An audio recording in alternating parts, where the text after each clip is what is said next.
बहिरा city भरसा ॻोठ कूंडो लाखो में मारिजी वियल नौजवान शकील लाखो जे क़त्ल में मुलविस जवाबदारनि जी गिरफ़्तारी लाइ संदसि वारसन मुमताज़ लाखो, तालिब लाखो, अज़ीम ऐं पीर बख्श लाखो ॿियनि एहतजाज कंदे चयो त 2 ॾींहं अॻु जवाबदारनि अब्दुल्ला लाखो, नवाब लाखो, खमीसो ऐं बरकत लाखो वारनि असांजे नौजवान शकील लाखो खे गोलियूं हणी क़त्ल कयो आहे, जंहिंजी FIR कंजारो थाणे ते दाख़िल थियल आहे। पर उन जे बावजूद पुलिस असल जवाबदार गिरफ़्तार नथी करे। असां सख़्त ख़ौफ़ में वरतल ऐं जवाबदार असांजे घरनि मथां फायरिंग करे रहिया आहिनि।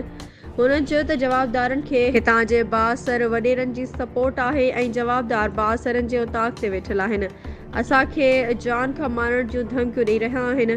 उन्हनि आला इख़्तियारनि खां मुतालबो कंदे चयो त नौजवान शकील लाखो जे क़त्ल में मुलविस मुख्य जवाबदारनि अब्दुल्ला लाखो, बरकत लाखो, खमीसो ऐं नवाब लाखल खे फ़ौरन गिरफ़्तार करे तहफ़्फ़ुज़ फ़राहम कयो वञे।